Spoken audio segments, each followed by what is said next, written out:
Hello everybody and welcome to another video where Eric and I are looking at cards designed by the GOT and the DT at aGameofThrowCards.com. A Game of Throne cards. A Game of Throw? Anyway, this is some fan expansions designed by this committee to further expand on the game, boost archetypes that may not have seen support, but most importantly, just kind of give this game more life, because it's a great card game. It's tons of fun. Eric and I have been having a blast playing this. They have sent us these cards to play with, and also we're talking about them and trying to learn more about the game as we improve. And this has been fun, so we're keeping it going for the rest of the expansions. Then when they're all done, Eric and I are going to be talking. We're going to be playing with some cards, with some decks designed by the GOT and the DT to play with. So excited for that. There's relevant links to everything downstairs where you can print these cards either on paper or links to download them to print them at like a professional printing company. But in addition, there also is links to their Discord. Basically everything relevant that you could want, as well as a site to, if you want to support them because they are nonprofit, to help pay for art for upcoming expansions. And you do, because this art is gorgeous. Yeah. I am shocked with each expansion we look at. Eric has read ahead a bit. I know none of these, so I'm very excited to go through. But why don't we, dive in? And we're going to talk about first Wraith. This is a zero-cost location, unique from the Baratheon faction. It is non-loyal. And it has a warship. While you control Dale Seaworth, he gains stealth. And then action, kneel and sacrifice Wraith to choose and kneel a location. So, these ones are always a bit harder to grade than characters are, because in this game, generally, when I build my deck, when you build your deck, more than half of our deck usually end up being characters, right? Yeah. Locations end up probably being 8 to 10 cards in my deck, I'd say, on average. That's including the economy ones. So this card, Dale Seaworth, let's see what Dale does. I need to know how much power Dale is gaining. What Dale do? Who Dale? What Dale do? Because kneeling and sacrificing Wraith to choose and kneel a location doesn't feel particularly strong. So it's after you marshal, choose a Baratheon location, discard a pile, and return it to your hand. So that automatically works with this card. He's just a 3/3 sword crown. Giving him stealth puts him immediately above our imaginary curve. If you did not watch the last video, our curve is 2 symbols and strength equal to their cost. That's where we see our curve. We just made it up. We decided it was good. But you kind of have to have one. So that's why we're doing that. So I think this card is, I think automatically with Dale Seaworth, you can even just play this without him, right? Kneeling locations can be very good. It can be. And there's a lot of warship synergy that I do not fully comprehend that I can take advantage with this card mentally yet. But I do think that this card probably can have its value. And obviously things that care about warships, for example, there are Greyjoy effects where you can kneel warships to do things. This is a very easy way to take advantage of that, while also still potentially just kneeling a location that gets in your way. Yeah, and having that as an extra sort of out option. Yeah, with Dale Seaworth, I think this thing gets crazy value. But yeah, individually, you're right. If you're building around warships, having a zero-cost warship is not bad. All right. Support from the Iron Bank. So we have an event here, a zero-cost event for the Baratheon clan. Action, reduce the cost of each Baratheon non-character card you marshal or play this phase by 1. I like that. Yeah, it's simple. It's flavorful. It's actually literally support from the Iron Bank.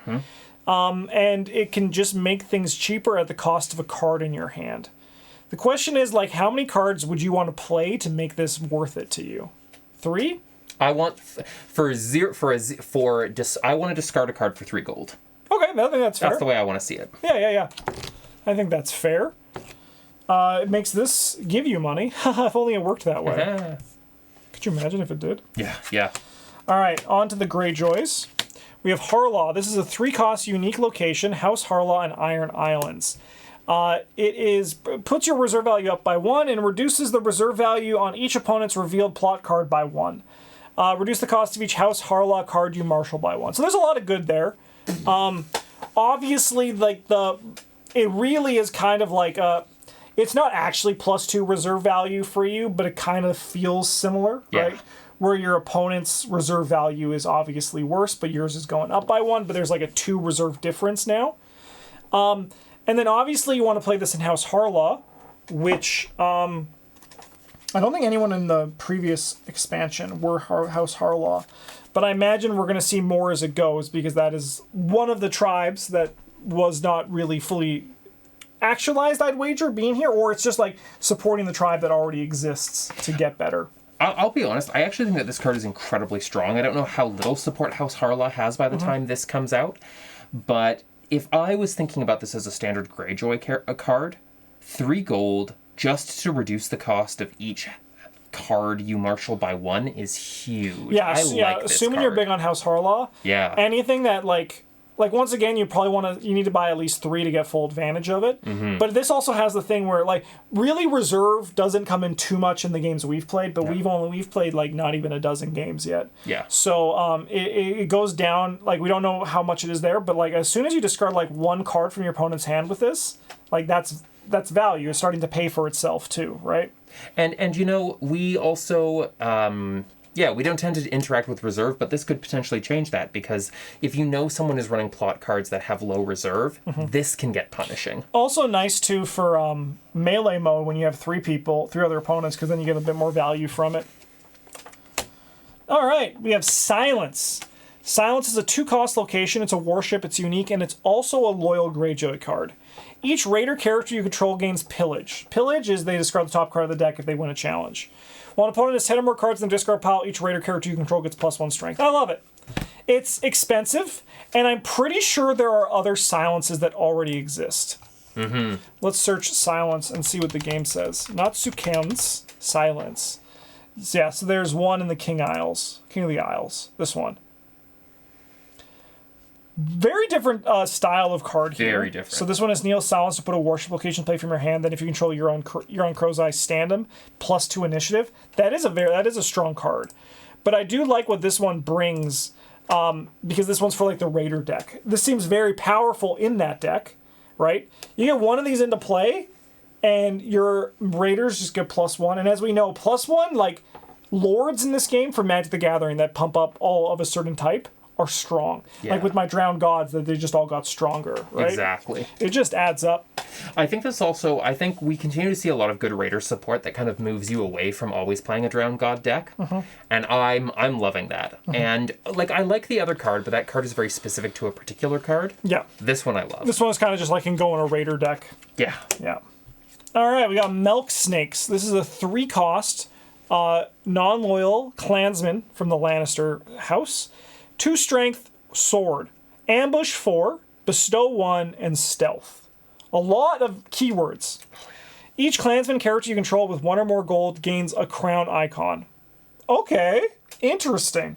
So you can pay the bestow to have him have an extra symbol. Still, like, he has, like, because right now, in my mind, he has stealth, which is worth a gold, right? Oh, yeah. Stealth is worth a gold, potentially even, like, 2. Depending on the number of symbols they have, it goes up. But now if you pay 4, you also get your crown. And then you can also, as an action, move 1 gold from Milk Snakes to a clansman character you control. Which means that you can play this character as a 4 gold strong bomb, maybe even a 5 gold strong bomb. But you probably want to do a 4 gold strong bomb. Have him keep his own icon, but then when you get a better clansman in play, you can turn him into a support. Yep. That still has stealth. And I mean, like, this guy also works with all the cards we just talked about in the Forgotten Heroes expansion from this group, because, like, the Bestow is kind of continuing with that. I also do like that they're focusing on Bestow, because I have a feeling that this is really changing the game meta in terms of how many characters you're playing each turn. It's not necessarily about flooding the field anymore. There's a lot more benefit to having a small number of cards that all balance each other. Yeah. Which I think this game is very well situated to work with. Can I ask a question? How would you feel if you played Milk Snakes and then I stole your gold with my cat? Especially because I can't stealth to kill that cat. But then I also, like, then one with my camel with 1 crown. I'd feel good. Yeah, I'd be like, great. camel plus cat, OP. Yeah, I'm an animal deck now. All right. We got Sir Boros Blount. A 2-cost unique Lannister, non-loyal, Kingsguard, and a knight. He also has Shadow, and he has 1 strength and a sword and an eye. Ambush 3, Shadow 1. Reaction: after he enters play, search the top 10 cards of your deck for a Kingsguard character or a non-Lannister knight character, and put it into play. Shuffle your deck. At the end of the phase, that card is still in play. Discard it from play. This is an interesting card. I don't know how I feel about it. Is this because his last name's Blount? Because that's what's stopping me. That's also what's killing me. This feels like a really situational card. And there's a reason, I think, why he's got Ambush and Shadow and all of these other things, is because he is situational. Yeah, I kind of imagine, if I'm looking at this card right now in this very moment, because that is actually what I'm physically doing, this card kind of, I feel like, can fit as a glue piece in a variety of decks. Yeah. Right? Like, this guy by himself isn't going to do anything. No. But when you're able to take advantage of Knights or Kingsguard, because, like, say, for example, you're playing a Tyrell Knight deck. This guy, if you're not doing, if you're doing double faction, like Banner of the Lion, this can allow you to play him and then find Knights, put them into play, right? So, like, say, for example, you have an empty board, you have no Knights, right? I attack you, and you survive it. You can then shadow this guy in, get a Knight, bring him into combat, attack for, like, 12, do a bunch of other stuff, like, just out of nowhere with him. So, yeah, like, this guy on his own doesn't do anything. But then when you put him with the Kingsguard or Knight characters, right? And you don't pay for him. So, yeah, I actually see your point. This is a very fun card for, I guess, coming back from behind. Yeah. Lannister does also have things that, like, you can return people to your hand, right? Yeah. Yeah, no, I think the card, like, I don't think it's on its own, it's very flashy, but what this card can represent to your deck's consistency or a surprise thing is very nice. Yeah, that's true. And it also goes into play. Yeah, he does. He also goes into play. Like, the card he brings put into play, it does go back, it does discard it afterwards, but I mean, like, it's a free card. It is a free card. Yeah. All right. So this is the card I was reading ahead on, and I am incredibly excited about these next 2 Martell cards. All right, so we got a 4-cost unique Elia Sand. She is a loyal Martell. She's a bastard and a sand snake. They just never get married down there, do they? They never get married. 4-cost, 3 strength with a sword and an eye. While Elia Sand is attacking, if you control another attacking Sand Snake character, raise the claim value on your repealed clock card by 1. Yeah, that's a strong card. Oh, yes. So what is the other Elia? That's always a great question that we can try to figure out. Yeah. So there is my claim. That's a strong card, too. So that one is after you lose a challenge, choose a character until the end of the phase, that character gains stealth. They're both equally strong cards, I think, which is nice because you can kind of decide of what flavor... Because this one is a more aggressive Martell deck, right? Yeah. That's a great card. I think that's really powerful, and I'd hate to play against it. I would actually put both of them in the same deck and decide at the time if I can get both out or if I can have both, which one I want to play. Like, they are both so good in different circumstances, and they both have all the keywords I'm looking for in a Bastard and Sand Snake deck, that I like this. I like this card as an additional flexibility on Elia. Yeah. Yeah, no. Especially with the next card. Spoilers. No, I think this card, I like it. It's very aggressive, and it can have a lot of potential to do, just be very, can really put your opponent on the back foot. Oh, yeah. 2 relevant symbols, like the crown, you don't miss the crown. The sword and the eye, though, being like, say if you're at, like, you can make your opponent kill 3 characters, or if they only have 1 character in play, discard 3 cards if your claim value is 2. Very nice. Just disgusting. All right, we got Brimstone. A 2-cost unique location from Dorne. It's the House Tyrell. Each Sand Snake character you control gets +1 strength. Yeah, we just said about Lords, very good. So this works very well for the aggressive deck. I think this one, let me finish the card. Challenges action, kneel Brimstone, and return a Sand Snake character to your hand to gain 1 gold. Yeah, there's a lot to like there in the Sand Snake decks. That's very nice, very spicy. Once again, I think, like, this is cool because this doesn't fit in the mold of the I'm looking to lose, right? Because there's better things you can do with the thing. But if you're looking especially to pair that with Elia on this aggressive, stabby Sand Snakes deck, and especially if you have cheap Sand Snakes that you basically are reducing their cost by 1 to put into play and get their effect again. Very powerful effect. I will also say that sand snakes have a lot of, and you've seen it, there's a lot of ability for sand snakes depending on certain sand snakes. Certain sand snakes will already want cards to be bounced back into your hand or gives them all ambush at their set cost. Yep. And so having a card that just allows you to kneel and return to gain gold is not bad. That is a great card to have. Yeah, it's a cool card. All right, on to the Night's Watch. We have Left Hand Lou. This is a 3-cost unique from the Night's Watch, non-loyal. It's a steward, 2 strength, with an eyeball and a sword. No attachment except weapon. Action, kneel Left Hand Lou to choose and stand a character owned by an opponent. What? Okay, so this is clearly for Melee. And this is clearly to play politics games in Melee, right? That is a great part of the card. You're 100% right. Because, I mean, that's what you... Like, unless there's powers I'm not understanding coming out in Night's Watch, that you want this card to mess with people in Melee, to make friends in Melee. Yeah, 100%. And to punish people who are doing cool combos to kneel a character to be able to get past them. Yeah, I suppose this guy also, like, outside... I mean, I 100% agree. I think this is a great politics card for Melee mode. Also, looking at the cards we just talked about, if there's any cards that now, like, it needs to specify a standing character, right, that goes up in value a bit. Like, that's out... But I do agree. I think this card can, like, really have a home in Melee. Like, that is, like, you're like, you can attack this person. Like, you're not going to attack me this turn because I'm going to defend you from that person. Yeah. And then they break it and attack you anyway, and you're like, of course. No! But no, I think the card's interesting because it made both of us go, what? Which I think is a good sign. I agree. And it doesn't feel bad. It's a 3 gold, 2 symbols, 2 strength. Like, man, it feels bad to me, but... Well, what I mean is just with that extra ability... Even though the rest of the card feels bad, it makes me stop and go, what are you doing? Yeah. What are you doing that I'm not seeing?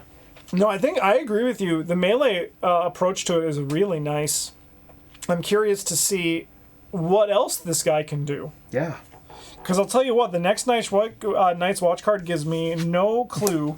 Because this is just a guy. This is just old steward. He's a non-loyal Night Watch, non-unique. He's a steward because he's old. 2 cost, 2 strength, +1 reserve. I don't love him. I don't love him. Yeah, I don't know. I mean, like, admittedly, Night's Watch is probably the faction we know the least about. Yes. Right? Oh, yeah. Very much. But I don't love him. I don't know. Like, this guy probably, like, there's a reason they have to design him, right? Is it... Okay, here's another question. Is the steward keyword really good? And So there's 3 keywords in Night's Watch. Yeah. Builder, steward, and ranger. And all 3 can be boosted. So this guy can become better, right? Okay. Like, that's the thing. Like, or it's like kneel a steward to do an effect. So there's 3 traits in the class, and they're all relevant depending on the deck that you're doing, right? Someone prove me wrong. Someone in the comments, sell me old steward, because I don't like him. I don't. Yeah, I think, like, when you see more of what you can do with stewards, it might make a bit more sense. But I mean, like, this guy is just, like, to me, he doesn't pass the vanilla test. He doesn't, like, but there's got to be a reason for him to exist. I also don't care about him boosting my hand size. I know that's a terrible thing to say, but, like... But it could be good. Like, it could be one of those things where it could be part of, like a choke control deck for hand sizes, right? Like, maybe there's a thing that, like, reduces everyone's reserve, but then you put yours up, right? In which case, having 3 of him and getting your hand size to normal maybe is a good thing. Yeah, he's also just a guy. Like, honestly, like, sometimes you just got to run guys, right? Like, cheap guys. It's true. Yeah, I might... Because he's not unique. A lot of the people in this one seem to be unique. I don't know about this guy. I don't love him. I would sacrifice him. Yeah. He could be that too, right? Just sacrifice fodder that loads your hand and discards cards from your opponent's hand for a while. In which case I want him cheaper. All right. We have Greywater Watch. This is a 2-cost, unique, loyal Stark card. House Reed in the North. Shadow 1. Action. Kneel and return Greywater Watch to Shadows, and kneel a Stark character have to participate in the current challenge on your side. As we said previously, I think it was in the last video, surprise people on a challenge can always be good. Like being able to, it's like an instant in Magic. Yes. You don't want to use something until you have to. So the less that you need to use, like the longer you could wait until you use a character, the better effect it'll be. The more game knowledge you can make a decision with, the more likely you are to make the correct decision. Right? That's what it boils down to in these games. And also, maybe you have characters that are good to return to the shadows, right? It's also really interesting too how many limitations have been put on this card. Yeah. Because not only does this thing return to the shadows to stop you from reactivating it, but it also has a max 1 per challenge. So clearly there was a lot of playtesting that went into this. But the max 1 per challenge is nice though, because you can play it out of the shadows again. Yeah. And then Absolutely. do it again and again per challenge. It is neat. I think this card is kind of neat. Mm-hmm. I'm very curious to see more about House Reed. Mm-hmm. Okay, we have a song. The Winter Maid. This is a 0-cost Stark event. It's a song. Interrupt. When a plot card is revealed, that plot card gains the Winter trait until the end of the round. If there are no Summer cards revealed, return the Winter Maid to your hand instead of placing it in your discard pile. Max once per phase. I think this card's neat. It basically means that you always will have a winter thing, right? Like, you run 3 of these, you have 4 winter things, you always have a winter thing in play. Mm-hmm. Then if, you also could just, not run winter cards and just, assume no one's hitting a summer card. And if it's going to discard, you just don't freaking play it unless you need it. I think it's neat. Does it have a home? Like that's also the thing that I always try to wonder as I read these cards as well, and as I build my own decks. Like, I'll run 3 copies of every character that I want in play, right? Mm-hmm. Like, always. I want Tywin Lannister, I'll run 3 of them, right? How many events do I run if I, of effect like this? And this is, where the learning of the game comes in as you're building your decks. And it's also why I'm excited to, when we look at the decks made by the GOT, and to see how they approach their deck building for stuff like this, because we can learn a lot from it, right? It's an interesting card too, because the negative on the summer plot cards doesn't necessarily have to be a negative. Yeah, it means you might choose when you play this. Yeah, and I mean, like realistically, the negative just says play this card as a normal card. Yeah. Right? Like, this is a card. And otherwise, it's this is a card that comes back to your hand. Yeah. That's interesting. I think that in a winter deck, to basically have a panic button that turns on winter.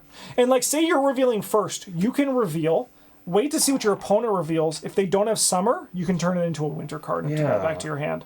I think it has its uses. I do too. I think especially it goes up in value if you have a deck that can synergize with discarding cards. So if you hit your first one and you have more, you can turn them into other positive effects. I agree. Yeah, I really find this one interesting. Mm-hmm. Yeah. All right, we got Grey Worm. He's just kicking a guy in the fucking gut. Oh, actually, sorry. Let's go back to that. Sure. What's also interesting about this card, and I think what I'm just realizing now that makes this card powerful, is what if you're playing against a deck that wants summer, and you just turn it to winter?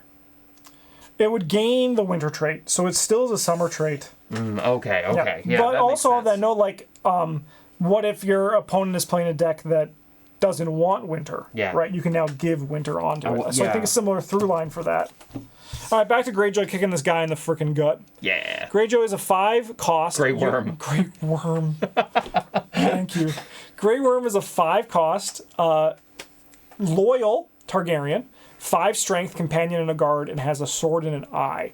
But there's been a lot of crown symbols. No, and also, he's on the curve. He's on the curve. No attachments except weapon.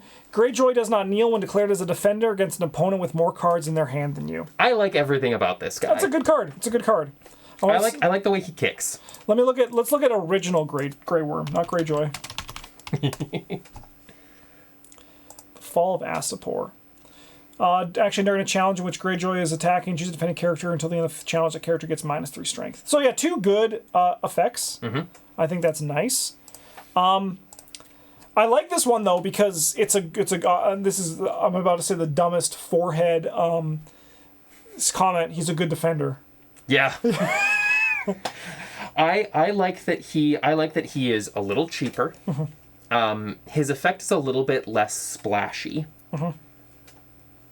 But when it's on, it's on. Yeah, it's very consistent. And it's also like not limit once per. So if you have less cards than your opponent, you get 2 defense. Yeah. And like this would be like a nightmare for a deck that like wants to be aggressive on the attack. Like a raider deck who wants to go first and be on the offensive. This is a nightmare to play against. Yes. And it's a nightmare if you've been winning on intrigue and then somebody puts out a Grey Worm.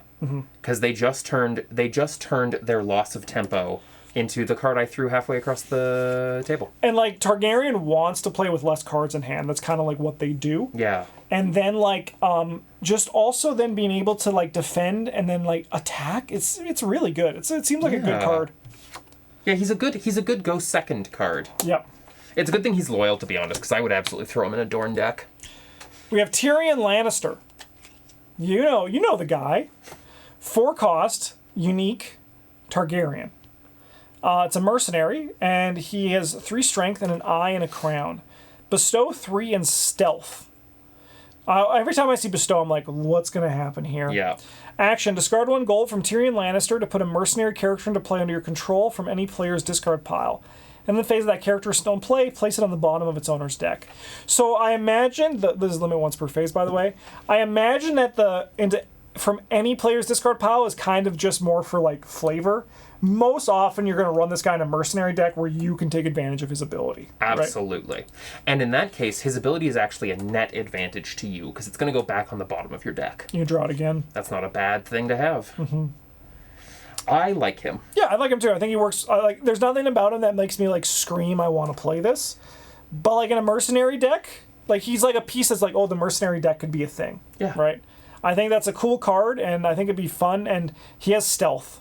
Yeah. Stealth is a very powerful keyword. And he's one of the few crowns we've seen so far. I also like that he has a thing that is a benefit to you, but is kind of like a lower prized effect for your opponent if your opponent's also playing a mercenary, and you bounce that card into play. Yeah, I mean, you just get random value on this, and your opponent's like, oh no. Yeah. Right? Like if your opponent plays a mercenary that you can like take advantage with this, yuck. And then sure, you shove him back into the bottom of that player's deck, and you're like, I don't really care. But who knows? Maybe they were also playing a deck where they cared about mercenaries in their discard pile, and you can just It's just a weird card. I like it.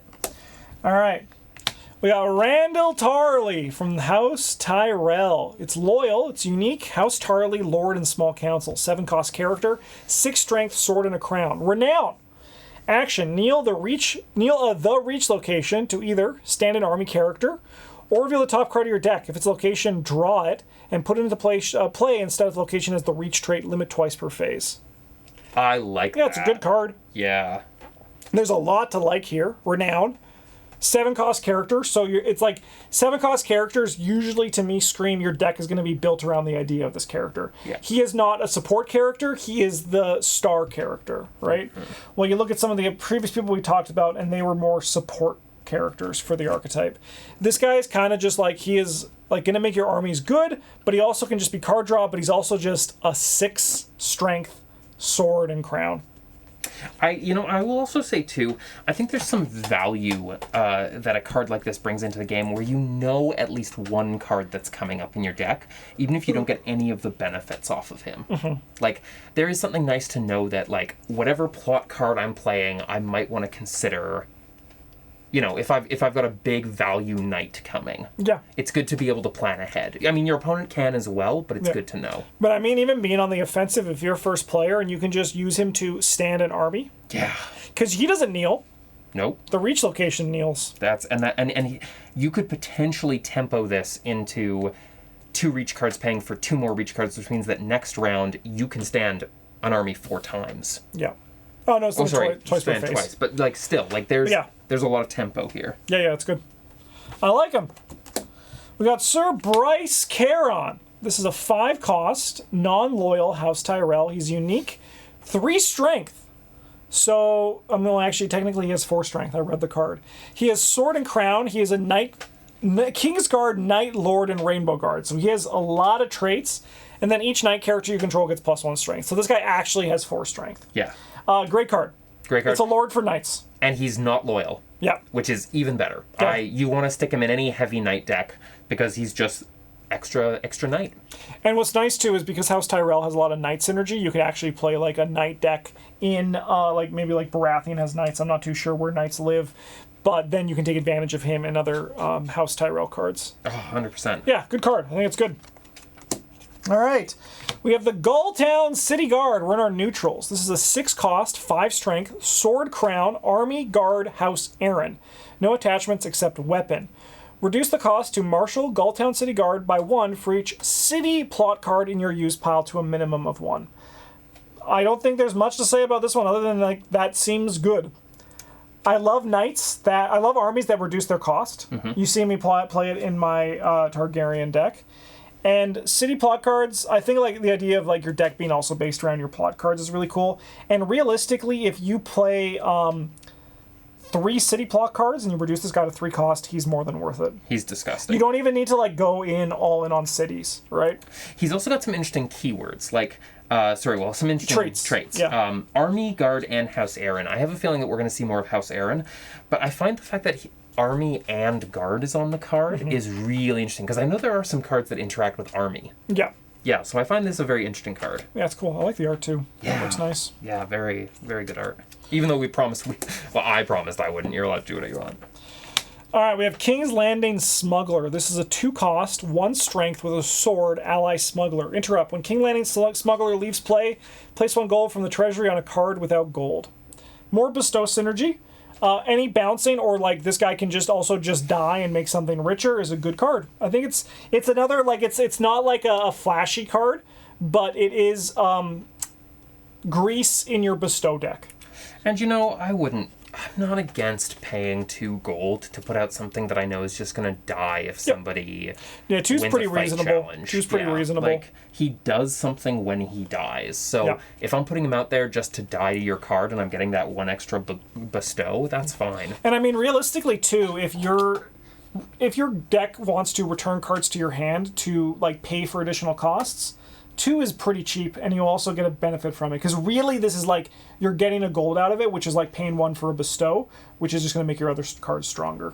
Yeah. I mean, it also goes up in big value if you're playing like the Iron Bank, and like you're getting extra money each turn. Yeah. All right, Gulltown. Isn't this just where the guards were? Yes, it's the Gulltown Guards. All right, so this is a 1 cost House Aaron location. It's unique and it's limited. Each player is considered to have 1 additional city plot in their used pile, plus 1 gold for your economy. This card's great. I'd probably just play this. Yeah, I would play this even if I wasn't playing into having a city plot. 1 money for 1 gold. Yeah, it is limited, so you don't want too many limited cards in your deck unless you're like building around it. But I mean, like the additional city plot cards is probably planting the seeds for what we can now see is probably the glue mechanic for House Aaron, right? Because we see that in the Gulltown City Guard. Like this card basically just reduces the cost of this guy by 1 while also paying him money for it. Yeah, so it reduces him by 2 effectively. Effectively. I mean, yeah. Yeah. Because you get that money up front. Yeah. But it's still reducing the cost. All right, City Festival. It's a city card in a kingdom. 2/2/1. Plot deck limit 1, reserve value of 6. When revealed, gain 3 gold. Gain 6 instead if there are 2 or more city plot cards in your used pile. I like it because really it's a 5/2/1, which means it's probably going to be my economy card in my city plot card deck. I probably wouldn't play this unless I'm planning on playing city cards. The only downside is it's not early game economy because you want those city cards in your used because turning this into an 8 is really nice. Yeah. But I think it is still a good effect, and I'd certainly play it in a deck. Like, if I was playing City, this is an easy one to include. Can I put something out there that would make this one really interesting? And that is a Valor Morghulis play. So, you make sure you have the 2 or more city cards in your used pile, or you've got this card out. You Valor Morghulis to wipe the board. And then use this to rebuild. And have immediately that 8, possibly 9, 10 gold. Like, you're looking at a strong returning hand. Definitely. Yeah. Yeah, no, I dig it. All right. What's your favorite card, and why is it one of the Sand Snakes? The only Sand Snake. Would I be trolling if I said mine was this one? Oh, so much. Honestly, it's not actually. Is that one? That one intrigues you the most? That one intrigues me the most because I want to understand it better. And I love a good political card. I have to admit, playing politics in a multiplayer card game is one of my favorite things to do. Cool. All right, mine is Brimstone. I like that. For me, what this is really exciting is that it opens up the aggressive Sand Snake idea for a deck. I think that's really cool. And it makes me want to play a deck like that, right? Because, like, while I'm pretty easy to please in this game, like, I'll play pretty much any deck. Whenever I'm like, oh, that would be really fun, get this hair off of there. I just punched the camera and it autofocused. But yeah, no, I think this card's really cool and I really like what it does. Yeah. Another cool, this is another cool cycle, and honestly, like, if you're looking to play this game and I've even just picked up a few expansions or even just the player starter cards. You could look at, like, enhancing your expansion with some of these as well, your collection. I think that some of these, like, I mean, we're seeing the beginning of some things that we don't really have a lot of support for, I think, yet, which is the whole city mechanic. But I think that this expansion is opening things up. I will say there are city cards that exist in the core game as well. Oh, well, I'm just ignorant. Especially some plot cards, too. Ignorant. But there is... But more is always good, right? Well, and as you said, the Sand Snakes opens things up. There's a couple of other cards in here that I feel like open up more opportunities for different playstyles, and I'm already liking that. I'm already liking that this is all about flexibility. Yeah, so then for people at home, we have 3 more expansions to talk about, including a giant one, which is the next one. The next one is absolutely huge. So that'll be the next video that's going to be coming out next Monday. And then once we're through all the expansions, once again, Eric and I are going to play with some of these decks that were built for us by the GOT. We're very excited to play with them. In the meantime, have a good one. Thank you so much for watching. And as always, GG's.